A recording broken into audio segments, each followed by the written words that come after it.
कोरछुट्टा डेसीवाला के करीब 10 बीघा कॉलोनी में 10-10 मरला के बेहतरीन प्लाट बराए फरोख्त।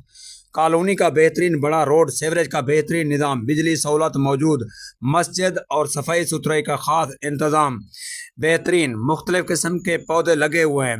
कानूनी के पूरे अहाता 10 बीघा की 4 दीवारी और सिक्योरिटी फुल प्रूफ। जो भी दोस्त ख्वाहिशमंद अगर प्लाट लेना चाहता है तो रब्ता कर सकते हैं। मैं खड़ा देसी वाले दे नाल कानूनी 10 विगे दी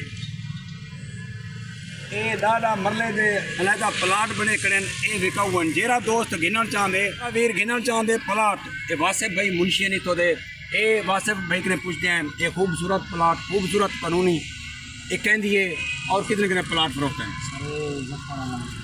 जफ़र आलम खान गुरमानी कोरछुट्टे दे साढ़े मुआज़ शख्सियत हैं।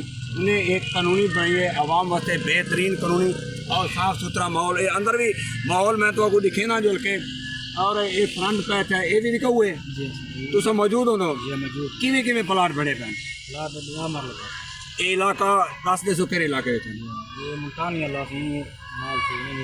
देसी वाला मशहूर है कोरछुट्टा।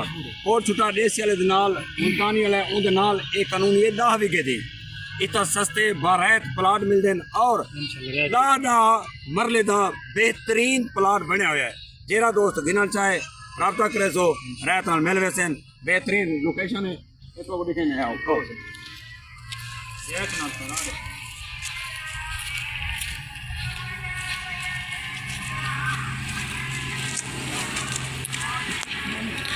सेवरेज का काम शुरू थी गए ये नाल नाल पौधे रहते पैन बेहतरीन और सेवरेज का जरा निज़ाम है इन्हें गुलाबे सेवरेज दे आए पैन ये कानूनी दे विच जरा सेवरेज निज़ाम है ना एक विगा मुख्तसर किया गया ताकि ये इन्हें सेवरेज निज़ाम बने और इन्हें मस्जिद भी बन सी वो भी तमीर थी कही जाते मस्जिद सी ये आदल है ये कानूनी दी आदल है एक मस्जिद तमीर थी और ये सेवरेज निज़ाम भी है नाम ये गुलाबे वगैरह आयल आते हैं। बाकी दरख्त जरे ना ये राधे पैन बाकी जरा इनका काम भी जारी है।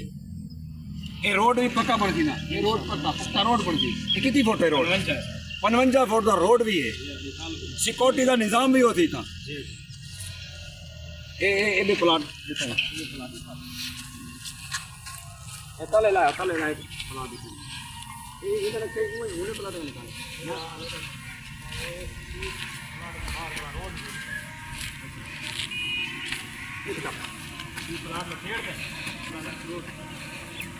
दोस्तों प्लाट हैं सारे ये कितनी फुट से डाढ़ा मतलब ये साइड यानी कि अपो दी साइड से भी डाढ़ा मतलब 50 दी साइड से भी रोड पे डाढ़ा मतलब ये सारे प्लाट डाढ़ा मतलब फी प्लाट निकल 6 मरले के बाद यानी 6 प्लाटों के बाद वाला रोड वाल ई निकल सी रोड 6 प्लाटों के बाद एक रोड ई निकल सी बड़ा 6 प्लाट प्रोबेशन 6 प्रोबेशन। शुक्रिया थैंक यू।